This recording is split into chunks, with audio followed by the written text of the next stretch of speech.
Imagine a new kind of investing, a potentially life-changing way to invest that honors biblical principles, the kind of principles that you and I grew up with. Since 1994, Timothy Plan has made biblically responsible investing possible, offering mutual funds and ETFs that are filtered for biblical principles. Don't compromise your values. Invest with Timothy Plan. Ask your financial advisor or call Timothy Plan at 1-800-TIM-PLAN. Again, that's 1-800-846-7526 and discover what it means to be a biblically responsible investor. Investing involves risk, including possible loss of principal. Before investing, carefully consider a fund's investment objective, risks, charges, and expenses contained in the prospectus available at timothyplan.com. Read carefully before investing. Mutual funds distributed by Timothy Partners Ltd. and ETFs distributed by Foreside Fund Services LLC. As a paid testimonial, there is no guarantee of future performance and each experience will differ. Hey there, welcome again to another edition of the Memo Pod, coming to you live here from the, recorded live, I don't know what to say there. Like it's typically coming to you live from the heck hole, trademark, but it's not really live. Like it's live to me now, but it's not live.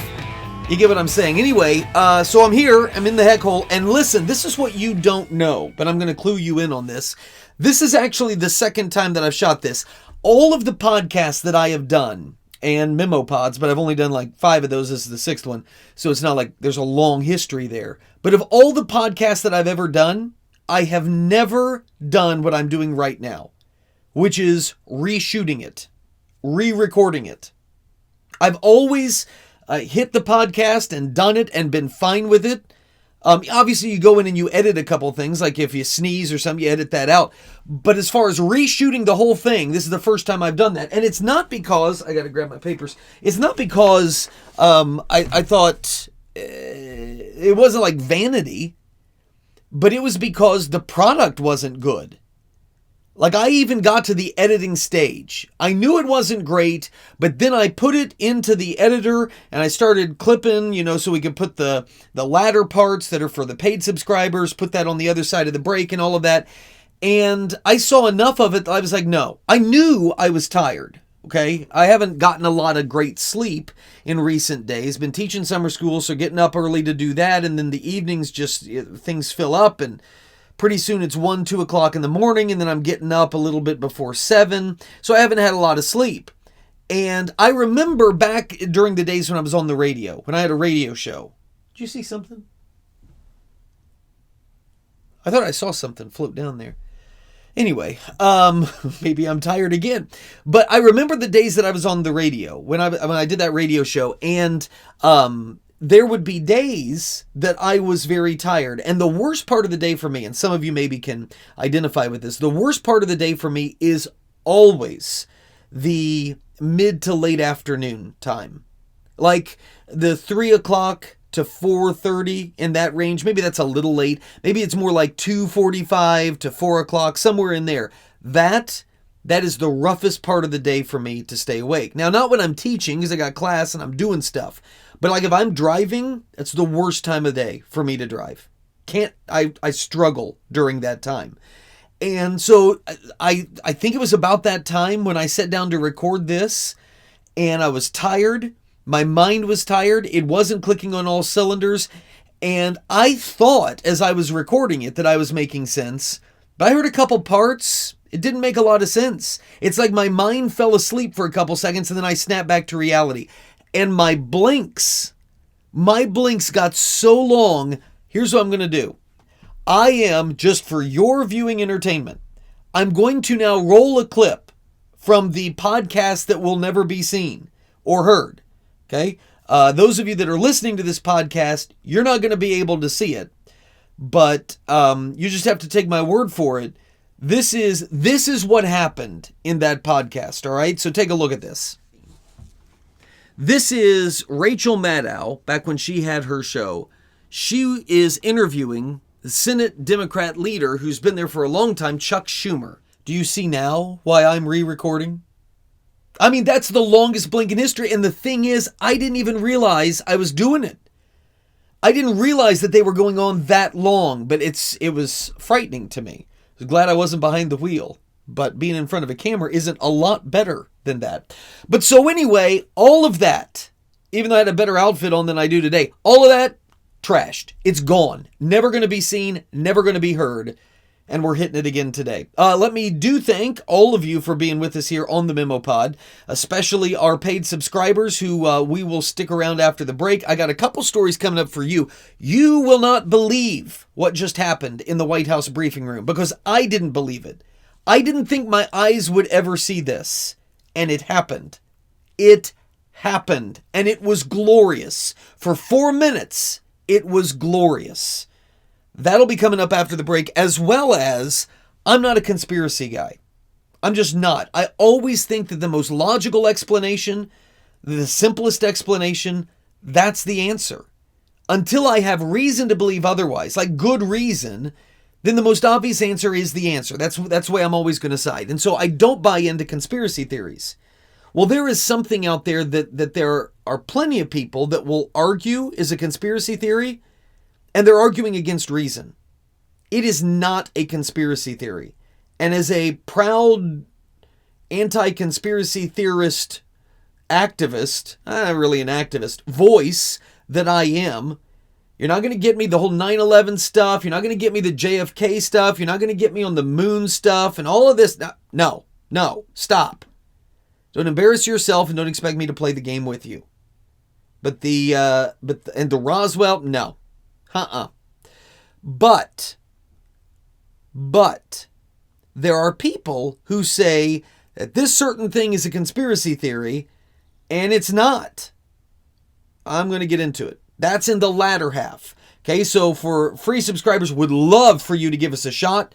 Just, $8 a month, just give it a shot and see if you're not blessed. And if you're not back, you're out. That's it. It's that easy. Just cancel the subscription. Now, if you pay for a year, you're in it for a year. But you can do the monthly. I think it's cheaper and better to do the year, obviously.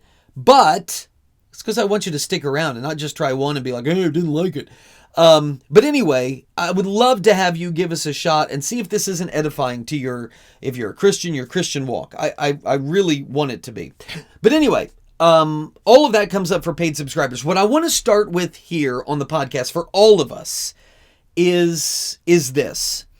I understand to a greater degree than I used to understand. I mentioned when I was on the radio, I'm definitely better about this now.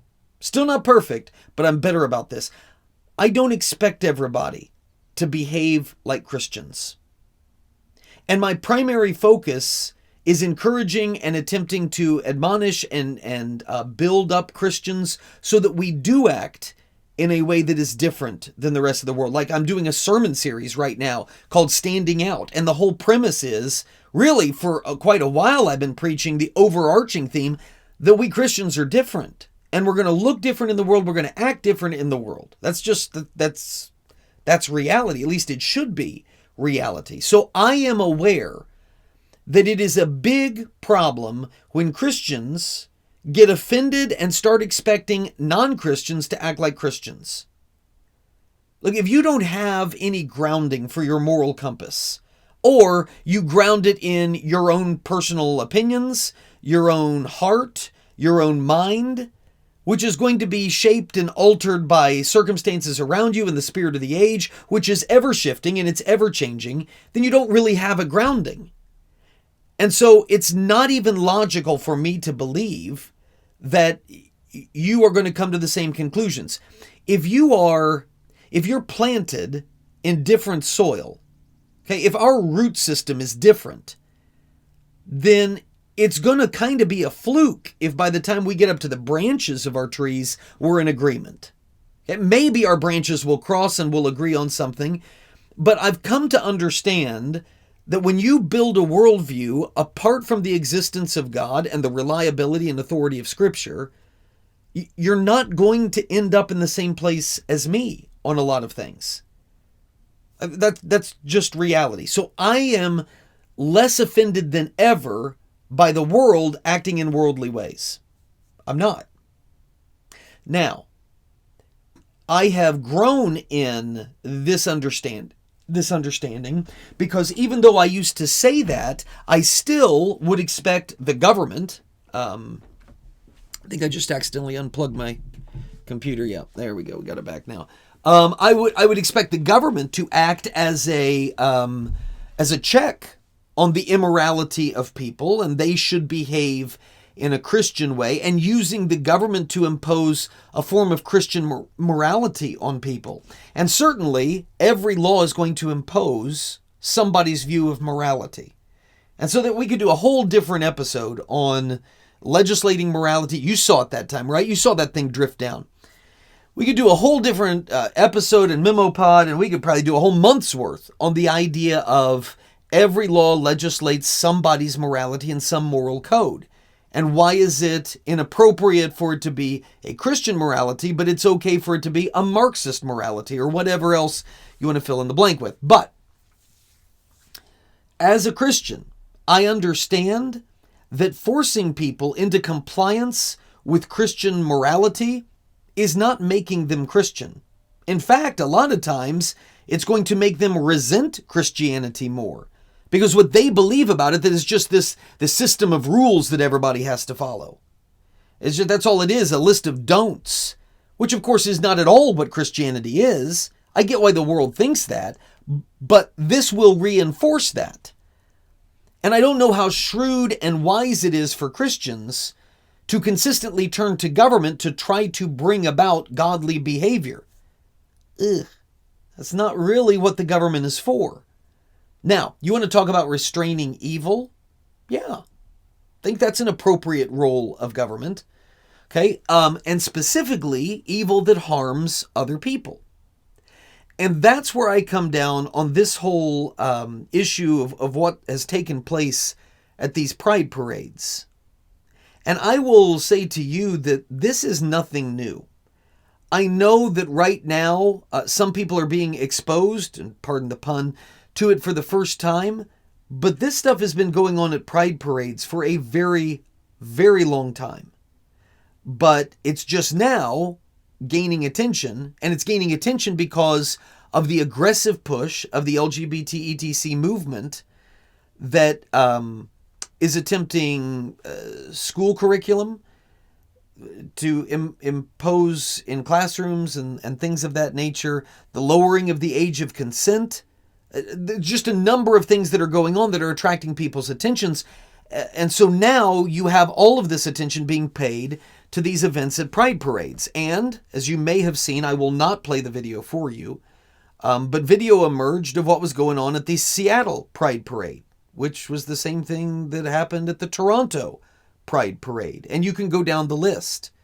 But specifically, the video surfaced from Seattle, where you had grown men who were covering parts of their body with bondage gear, but their genitals were swinging freely.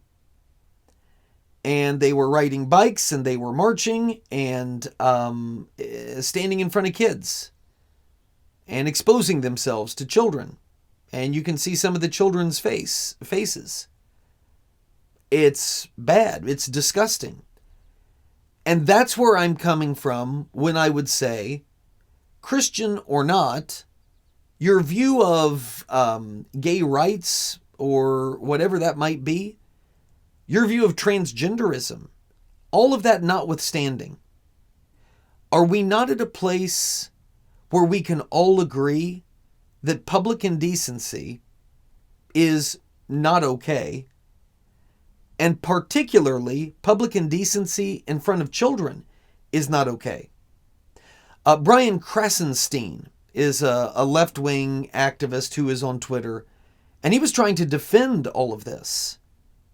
I don't ever want to be in a position where I'm so allied to my tribe, where I'm so concerned about the politics that I've lost sight of basic human decency, and I'm not comfortable just saying being naked in front and exposing your genitals in front of kids is not okay. Now, I get that the left, maybe in some ways, the progressive movement has hamstrung itself because you have Leah Thomas, who is the male swimmer that is in the girls' swim locker room, exposing his genitals and you have, transgenders, men who are going into female dressing rooms and exposing themselves. And the left is arguing that trans women are women. Well, trans women, that's a man who is putting on the look of a woman and then exposing their male parts to women, which is a violation in every sense of the word of the basic dignity and privacy rights of women.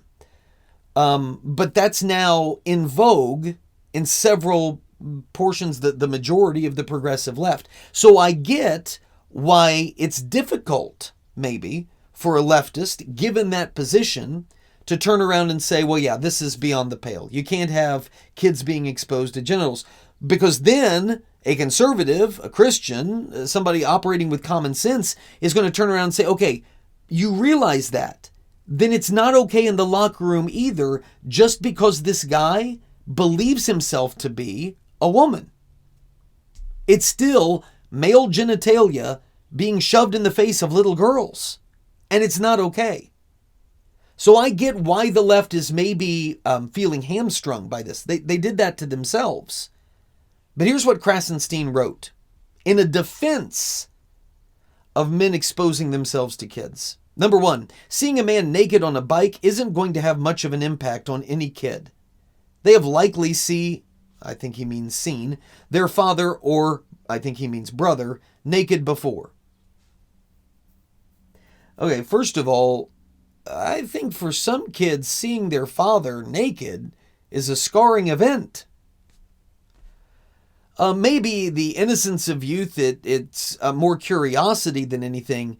But are we now to the point where a father who's getting out of the shower and seen by a child, we're putting that in the same category as grown men who are strangers thrusting and swinging their genitalia in the face of your child? It's the same thing, morally, ethically speaking.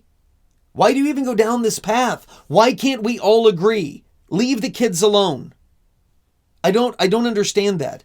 And then Brian made the argument, I'll just sum it up, the argument that, well, by reposting it, you are actually making it worse. You're letting a lot more people see it than would have ever seen it before.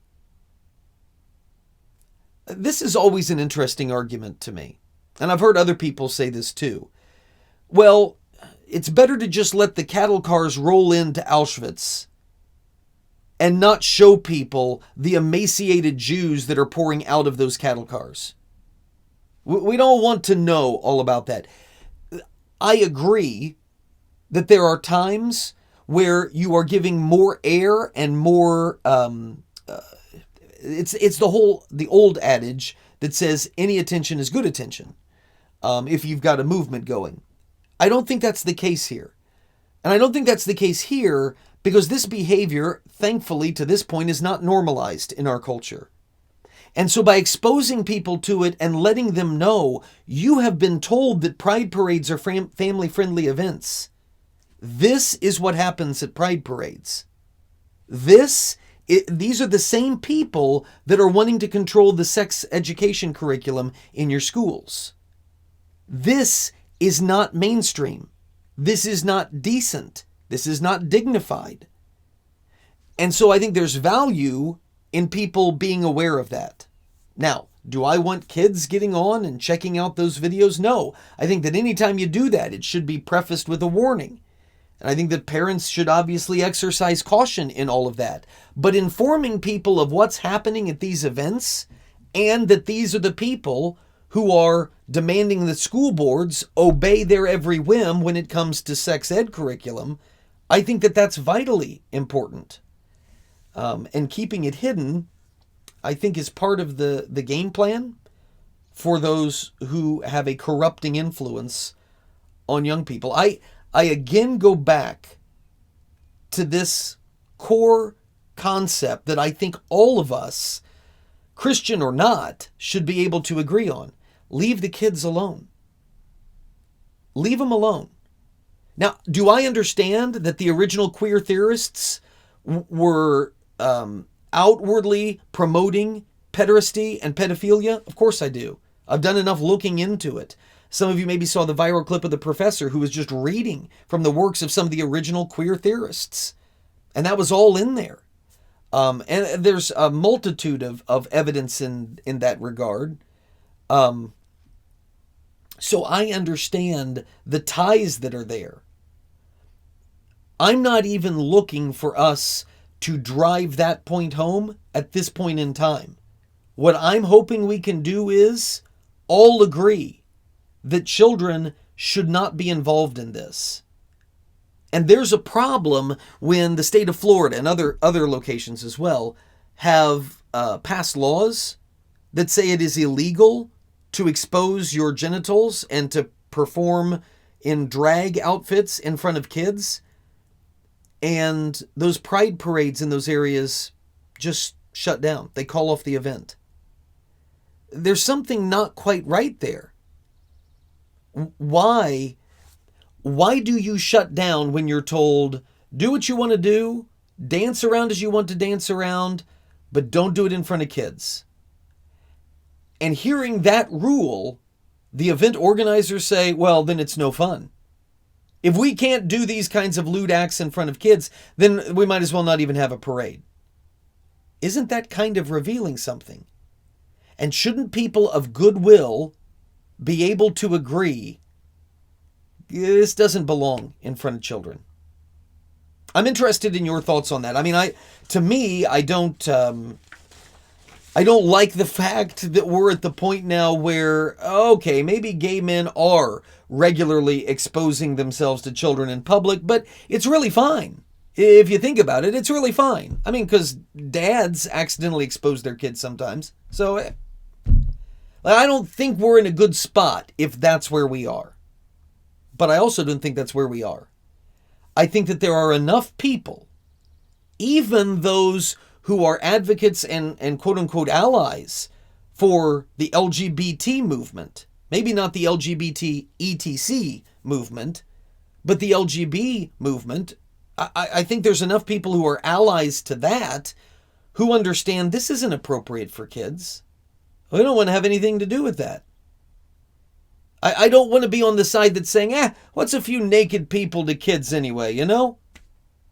Dabbling a little bit in pedophilia, why is it such a big deal? I think there's a lot of people that don't really want to be on that side of the equation.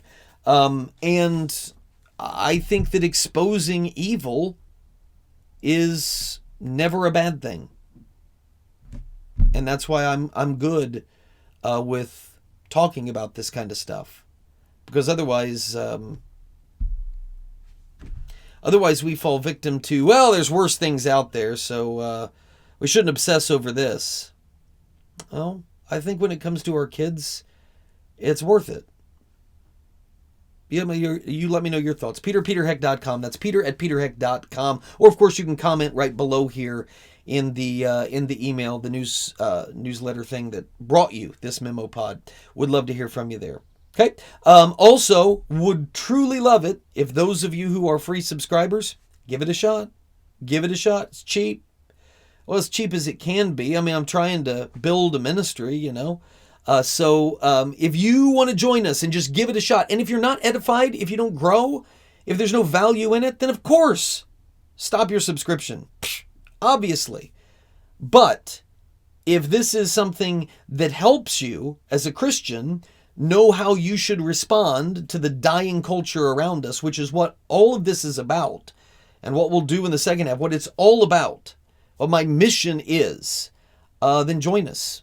Help us build this community and spread the word. But that's for you to decide. Right now, it's for me to get to this break. Those of you who are paid subscribers, I've got This Is Not a Conspiracy Theory. That's coming up. And What Happened in the White House Briefing Room that was amazing. That comes up for paid subscribers after the break. The rest of you, I'll see you next week. The Memo with Peter Heck.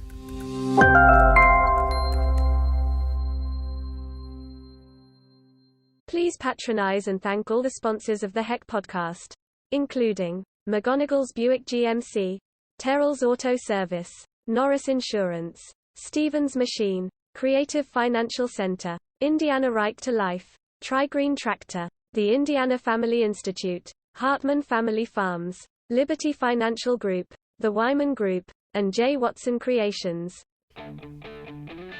Hey there, welcome back to those of you who are still with us, our paid subscribers. Let me thank our friends. Yeah, I always do this backwards.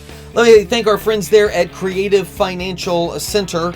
Creative Financial Center. These folks at the center, these folks are doing yeoman's work when it comes to values-based investing. What do I mean by values-based investing? Several of you are not going to Target. Several of you are not buying Bud Light. Several of you are not shopping at Kohl's. And why are you doing that? Because you don't want your dollars, your hard-earned dollars, going to fund a company or an organization or a product whose overriding parent company is warring against your values. I think that that's fine. I think that that's admirable, an admirable trait to try to be a good steward of your money. Well, what about your retirement dollars? Is it different for those? And the problem is so many retirement funds are mutual funds, so they automatically go into these various companies assigned by the mutual fund person that's over the top of it. So why not make the people over the top of it Christians, like those at CFD, and those people who will help you and guide you through values-based investing? That's what they do. It's what they've done for me, and it makes me feel a lot better. And I will tell you also that before I switched to them, I'm now making and getting better returns on my investments than I was before. So it's not as though you're taking one for the team. You still get great returns on your investments. So check them out. They've got advisors all over the country. Just click on the link there in the email, and I don't think you'll be disappointed. Okay, so I got to get to this. By the way, in that the one that I discarded, the memo pod that I discarded, that I was talking about earlier, one of the things also that I noticed that I totally was oblivious to, I had that nice shirt on with the undershirt, but I was wearing a pair of shorts because nobody sees this. Well, I kept doing this in the video without even thinking. I would do this and cross my legs, or this, and I would cross my legs. And every time this little guy would stick up, I'm sure somebody would have picked up on it. How embarrassing. I just wasn't here mentally, but I am now. So, finally happened at the White House. I wrote about this because I was so excited, and I'm talking about this now because I'm so excited about it. I don't know that it'll ever happen again. I hope that it will.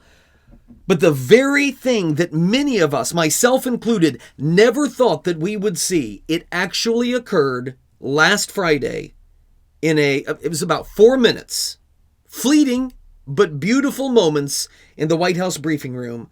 Mainstream media reporters, New York Times, Washington Post, New York Post, CBS, okay? Mainstream journalists, mainstream media, corporate journalists. I don't know if it's accidental. I think it was intentional. They engaged intentionally and performed what Rush Limbaugh always called a random act of journalism. They actually did it. They actually did their job. If you remember last week, I think it was on the memo pod, that I talked about Vivek Ramaswamy, the Republican presidential candidate, that he was on with Dana Bash on CNN. And there on Dana Bash's program, he pretty much cornered her and said, hey, listen, why am I a rival of Donald Trump? Why am I the one that is asking questions to you about the government's prosecution of Donald Trump? It's the job of the media to hold the government accountable. You should be the one asking those questions, and you should be asking them of government officials in my chair. Instead, you are towing the government's line. You are spouting their ideas. You're carrying their water. And then you invite me, one of Trump's competitors, to come on here and play the other side. That's not how this is supposed to work. Totally shamed her. Her response was impotent in the whole thing. But last Friday, we were just talking about Vivek and pointing this out, and last Friday, it happened. Strange thing, it actually happened. The New York Times, teamed up with Newsmax. You know Newsmax, the right-leaning or right-wing, I guess most people would say, news organization that has grown dramatically ever since the firing of Tucker Carlson at Fox News. Fox has cratered, Newsmax is growing, okay, because that's the leading alternative to Fox, okay? Newsmax, their reporter, poses a question to Karine Jean-Pierre, the press secretary. She tries desperately to get away from that question by calling on someone who will be sympathetic, and that's obviously the New York Times. That's always been an escape for the Democrat press secretaries. Jen Psaki and whoever it was under Obama, Bob Gibbs, and all of the others that he had, that's what they would always do. If they get a tough question from Fox News then, or Newsmax now, and Ducey still asks tough questions from Fox, if they get that, then they immediately run to, okay, thank you, and then they'll run to one of their journalists, and there's so many to choose from, who will completely change the topic and lob softballs. That's been the strategy. But when Karine Jean-Pierre tries it this time, kind of dismisses the Newsmax reporter and turns to the guy from the New York Times, he brings up the very same question. I want to stick with this line of questioning. It's a good line of questioning. What? I want you to watch this for yourself. I know it's 4 minutes, but it's 4 minutes that I would have never thought I would see in the White House briefing room with this media establishment like it is today. Watch this. The president invited his son Hunter to the state dinner last night. I'm wondering if you could take us into the thinking and the decision-making of why the president decided to invite us. I'm just not going to get into family discussion, personal family discussion. As you know, Hunter is his son. I'm just not going to get into it. Let me ask you this. If Hunter Biden wasn't the president's son, would he have invited someone who had just reached a plea agreement with federal prosecutors 2 days earlier? A couple of things. Again, that's his son. He's a family member. It is not uncommon for family members to attend events at the White House. You could look at past presidents. I'm sure you have. So that is not uncommon. As it relates to anything related to Hunter, I'm just not going to respond to it from here.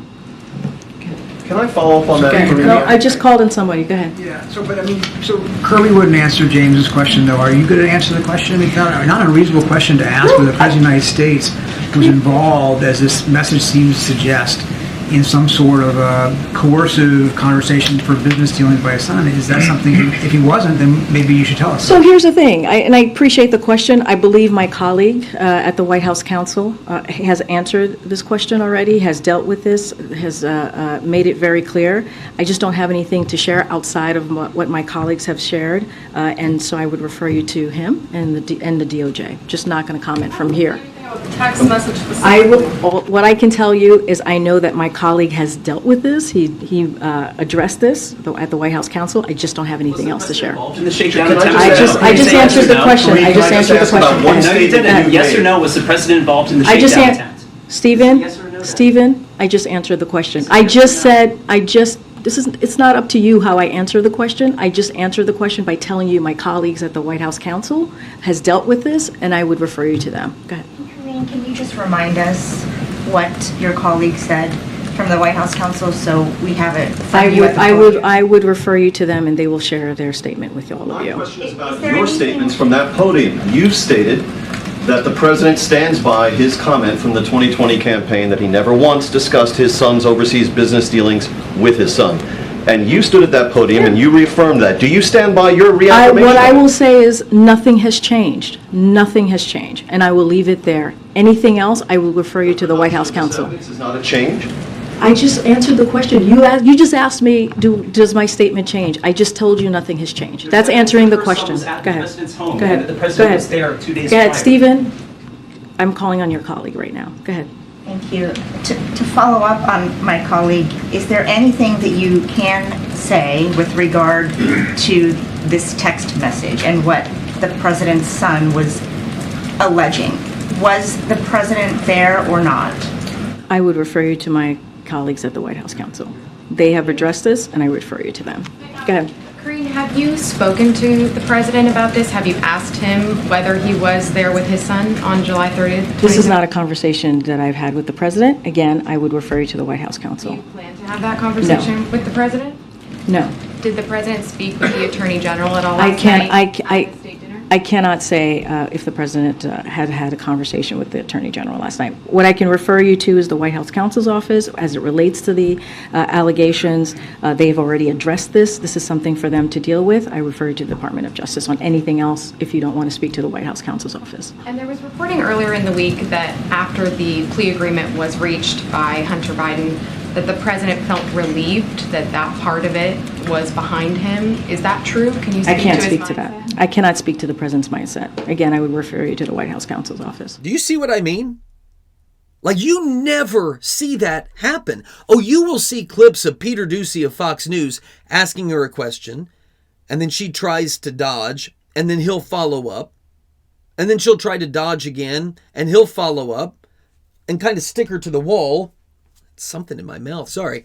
He'll try to stick her to the wall, but you've never seen, I've never seen, all the room of journalists coalescing and actually going after her to hold her accountable. The very thing that Vivek Ramaswamy was saying to Dana Bash, they actually did it. I'm stunned. If you don't know what provoked all this, there is an IRS whistleblower. His name is Gary Shapley, or Shapley, I think it's Shapley. But anyway, he testified before Congress that the president's son, that's Hunter Biden, extorted a Chinese business associate named Henry Zhao. And you have Hunter Biden allegedly threatening Henry Zhao, telling him, I'm sitting in the room right now with my dad, who at the time was vice president. I'm sitting here with him right now. And if you do not follow my direction, you're going to regret it. I have ways of making you regret it. Okay, that's extortion. That's obviously illegal conduct. That's profiting off of the office. And right now, the Biden administration, I believe, is lawyered up. This is not good. This is not good for them, that this has all come out.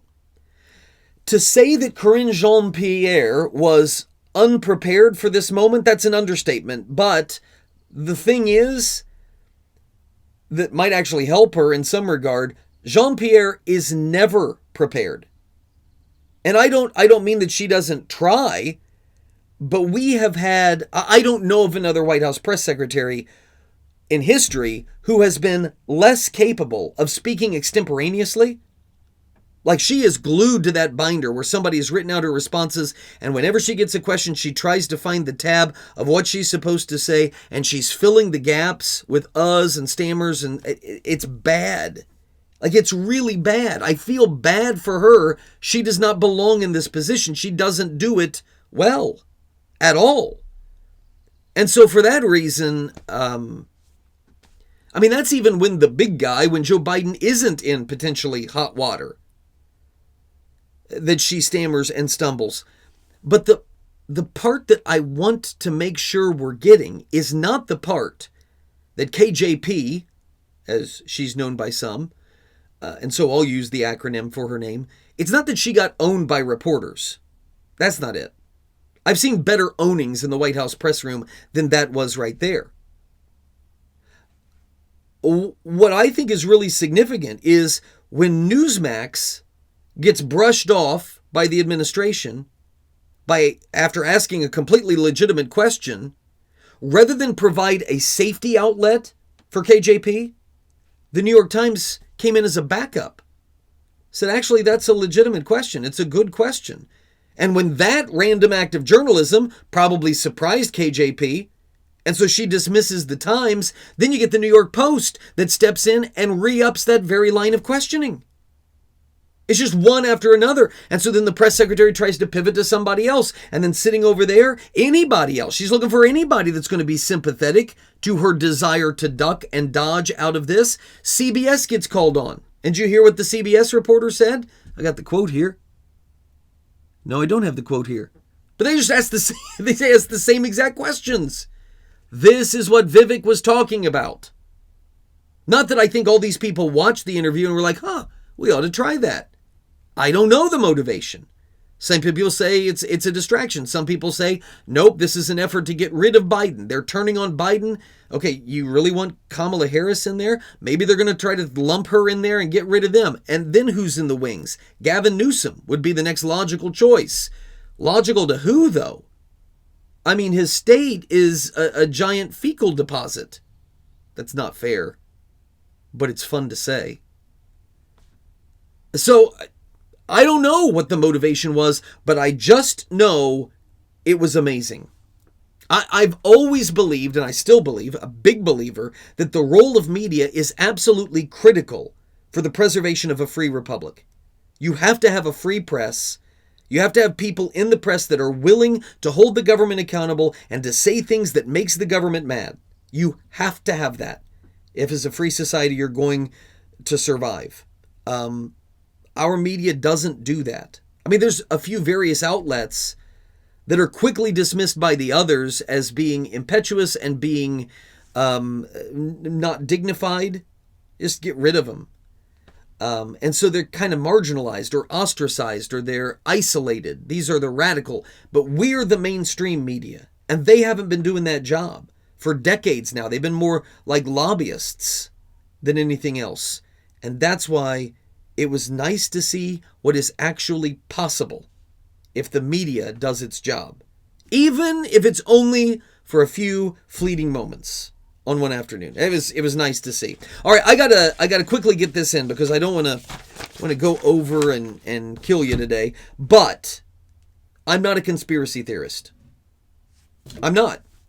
Do I think that there could have been a second gunman in the JFK shooting? Yes. I am now to that point that I could see how that would be.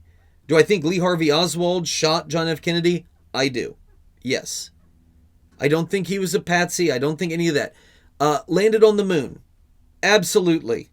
It's the dumbest thing I ever heard to suggest that we didn't. Well, it's close to the dumbest thing. It's really dumb. 9/11, an inside job. Are you kidding me? Not only is that dumb, but it's insulting and it's gross. What other ones? The Sandy Hook stuff. It wasn't a false flag. Little kids got murdered by a lunatic. And we can go down the list. I'm not a conspiracy theorist. I'm not.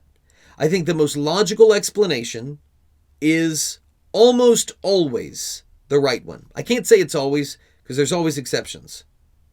I can't say always, because there's always... Anyway, you get what I'm saying. But this, I am told often, or I hear often, I guess I'm not told it often, I hear often that the idea that there is a deep state, kind of this undercurrent of unelected bureaucrats who act unaccountable and do whatever it is that they want to do, and they're the ones that are really the power brokers in D.C., and elected people are just figureheads, and they have very limited power, that this is a fourth branch, and it's a secretive branch, and they're the ones really running the show. I'm told all the time that that's right-wing, QAnon, conspiracy theory stuff. It's not. The bloated bureaucratic state that exists. You go to D.C., you start walking down the streets, I've said this before, and you'll see all of these buildings that house government bureaucrats. These are government workers who are not elected, but they're paid by the government. Almost all those buildings were set up and built during the Great Depression era. These were temporary government programs, and they have grown, they've metastasized, they are huge now, and they're never going anywhere. And those people are largely unaccountable. Oh, they're under the executive branch, sure. But there's so many of them, and they're so spread out, and they act by engaging in all of these regulations, and there's no real check on their regulations, except the businesses then have to follow it because it comes with the authority of the executive branch, or the states have to follow it. It's maddening, because it's not the way the government's supposed to work. This bloated bureaucratic state is a self-preserving monster.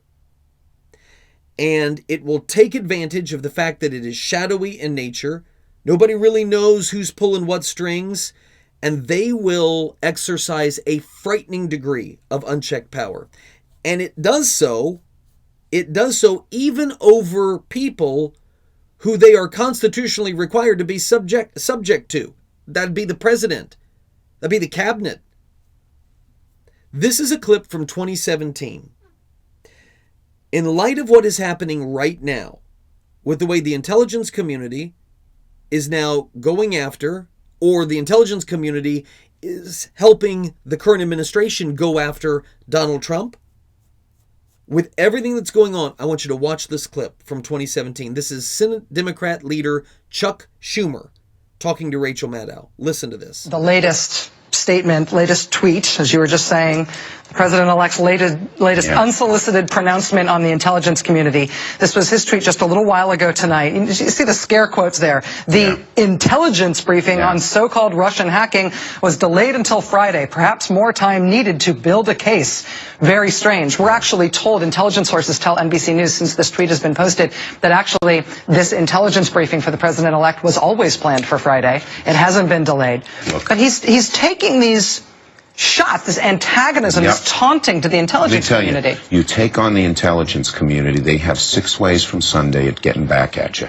So even for a practical, supposedly hard-nosed businessman, he's being really dumb to do this. What do you think the intelligence community would do if they were motivated? I don't know, but from what I'm told, they are very upset with how he has treated them. You got that, right?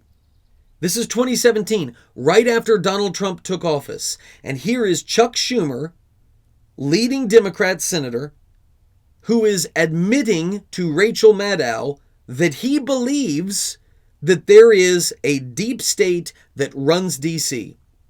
It's kind of a warning to President Trump. The CIA, the deep state, will destroy you if you keep going after them, if you try to expose them, if you continue to call them out. This is the very thing that I am told is a conspiracy theory. What Chuck Schumer was acknowledging was a real thing. And this is a guy who's been around D.C. since he was a fetus. Maybe a slight exaggeration there, but you get my point. He's been around. He knows. This is one of the most powerful figures in D.C., and he has been for decades. And look at him expressing fear. He knows who's really in charge. Donald Trump doesn't need to fear us Democrats holding him accountable, trying to destroy him. He needs to fear the shadowy bureaucratic state, the CIA, the intelligence community, the deep state. He just didn't use the term. That's why we talk about draining the swamp. It's not just pulling a plug. I mean, it needs dynamite of some sort to blow the bottom out from under it. And I don't know that any one candidate is going to be capable of doing that. I don't know that there's any going back.